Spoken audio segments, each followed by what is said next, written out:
E chegou a hora do nosso quadro. Bem-vindo aqui no programa. Hoje o assunto é alimentação de bebês.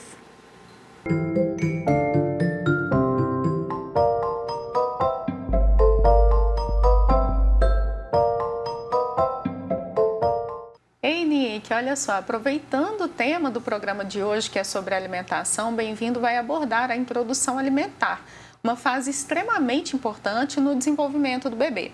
Leite, comidinha, papinha, BLW, tem uma infinidade de dúvidas que pode aparecer para os papais e por isso hoje a pediatra Denise Brasileiro esclarece algumas dessas questões aqui no Bem-vindo. Doutora Denise, bom dia, é um prazer ter você aqui com a gente. Bom dia, o prazer é todo meu, ainda mais nesse tema, que é a minha paixão. Que bom. Sabia que eu escrevi um livro, chama Papa Neném, eu e Dr. Magno, só para falar de introdução alimentar. Que ótimo. Esse é um momento muito importante na vida de qualquer ser humano, porque nesse momento, principalmente, é um momento que a criança vai adquirir os hábitos alimentares que ela vai levar para o resto da vida.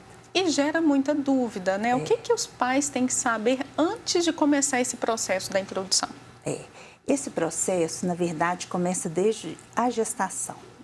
Tudo que a mãe come durante a gestação, todos os sabores, tudo, passam pelo líquido amniótico, que é aquele líquido que o neném deglute intraútero. Eles fazem vários testes, por exemplo, tem um estudo muito legal que dava para uma mãe um suco de cenoura.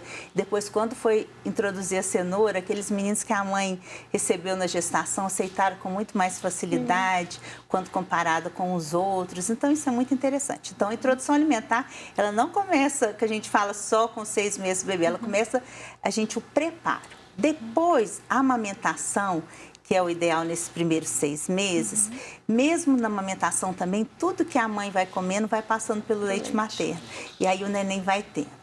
E tem umas coisas importantes, sabe assim, com 2 meses que descobre a mãozinha e depois começa a levar essa mãozinha na boca, tudo isso é importante, você acredita? Porque aí já vai dando sinalzinho para o nosso cérebro que a gente vai levar alguma coisa, a gente vai explorar o mundo através da boca.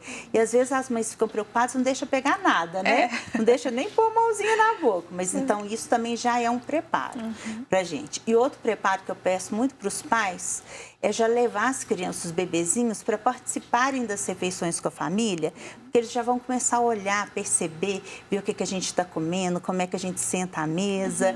Isso é muito importante, porque a gente sabe hoje que a alimentação feita em família, ela tem muito mais benefício. E até em sentido, assim, de meninos ficarem bem emocionalmente, melhor aprendizado escolar. Então, olha que bacana. Mas o ideal mesmo para começar a introdução alimentar seria a partir de 6 meses de idade, tá? E a gente prestar atenção nos sinais de prontidão daquele bebê. Isso é uma coisa recente que a gente tem enfatizado muito. Tem muitos bebês com 6 meses que não têm condição ainda de receber uma introdução alimentar. Não sentam, às vezes, por exemplo, não seguram o pescocinho. Não segura o pescocinho. Então, esse alimento dado fora desse momento de neurodesenvolvimento adequado, ele pode ser muito mais perigoso em todos os sentidos. Primeiro, de engasgar, e essa criança ter alguma pneumonia aspirativa, né? E segundo, de deixar lembranças muito negativas nesse momento da alimentação. Então, os sinais de prontidão, para eu simplificar para vocês, é a criança sentar na cadeirinha de alimentação com um pouquinho de apoio, ou também sem precisar, sem balançar, firmar o pescoço, já levar a mãozinha para pegar um alimento para levar até a boca, ter essa capacidade. Ela vai diminuir um reflexo que o bebê tem de ficar empurrando com a linguinha, tá? E mostrar interesse pela alimentação. Esses são os sinais de prontidão que falam, ok, vamos começar com a introdução alimentar. Tem um período que o bebê precisa ficar sentadinho para ele já ser apto para dar início à introdução, né? Assim, ele tem que ficar 10 segundos, por exemplo. Isso existe ou não? Não tem não. Sabe? Agora, eu adoro colocar o bebê numa cadeirinha de alimentação e prestar atenção que o ideal são essas cadeiras tradicionais que a gente sempre teve, porque aí o bebê fica com o pezinho bem apoiado, sabe? E essa segurança para ele, esse posicionamento alimento ajuda ele até na mastigação, em engolir, porque aquele bebê todo balançando para um lado, para o outro, isso não é legal. Então, a gente pede para prestar muita atenção nisso. Tem até hoje uns tipos de cadeirinha, eu mesmo usava com a minha filhinha, que é uma cadeirinha que põe no chão. E aí não servia só para alimentação, ela podia brincar também, ela tinha uma mesinha, isso também é bom, porque dá um pouco mais de liberdade para a criança. Está tendo controvérsia nisso, eu também usei na minha, tá? A gente recebe muitas orientações, porque a gente trabalha num grupo multiprofissional. Então, tem o pediatra, o nutricionista, o terapeuta ocupacional. Então, hoje, eles orientam mais essa cadeirinha tradicional mesmo, tá? Qual que é o papel do leite durante o período de introdução alimentar? Porque ele é a principal fonte de alimento, né, do bebê durante esse período. Ele continua sendo a principal fonte. A alimentação, ela vai complementar. E aí foi muito interessante essa sua pergunta, porque muitas mães falam assim, Denise, o que vai acontecer com esse bebê se de 6 meses de idade até 1 ano ele tomar só leite? Não pode. Entendi. E se ele parar de tomar leite e receber só comida? Também não pode. Tudo é muito bem explicado. A alimentação continua, a maioria das vezes, dependente do leite. O ideal que fosse o leite materno, e na falta do leite materno, o melhor substituto aí para o leite materno seriam as fórmulas apropriadas para a idade. O leite de vaca in natura a gente pede para evitar nesses primeiros 12 meses de vida, de preferência não oferecer, tá? E aí, a alimentação complementar é complementar. Para cada mês a gente já vai aumentando a quantidade dessa alimentação, como caloria, como fonte de nutrientes. E o número de refeições também. E o número de refeições. Agora, o mais importante é a gente lembrar que o ferro, que é um mineral, e o zinco, que é outro mineral, eles são muito importantes para todo o desenvolvimento do bebê. Então, os nossos alimentos que a gente vai oferecer nessa alimentação complementar, eles são devem ser fontes ricas, principalmente de ferro e zinco, porque a falta desses nutrientes pode causar alterações de neurodesenvolvimento, alterações de imunidade e do próprio crescimento de uma forma global. Mas muitos bebês suplementam com a vitamina mesmo, né? Aquelas 2 gotinhas de vitamina D, por depois exemplo. o ferro, e isso é muito importante para não dar anemia. Mas mesmo além dessas vitaminas, do ferro suplementado, a gente também precisa oferecer fontes ricas em ferro. E eu vou salientar quais são as fontes principais de ferro. É a carne. Carne, principalmente a carne vermelha. Não é para pôr só o caldinho, não. A gente coloca a carne mesmo, né? De preferência moída ou bem desfiadinha, tá? E ela também é fonte de zinco. Aonde tem ferro, a maioria das vezes tem o zinco junto. Entendi. Tá? E o papel da água durante a introdução alimentar? A água é importantíssima, porque é o momento que a criança vai aprender a tomar água. E a gente sabe que água é vida. E as crianças de hoje não tomam água, isso a gente fica apavorada. Porque as crianças precisam tomar muita água, os adultos precisam e os idosos precisam, ou seja, todo mundo.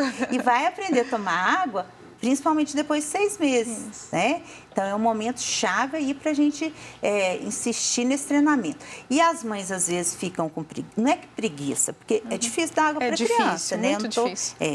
Eu fui mãe também, né? Eu sou mãe ainda.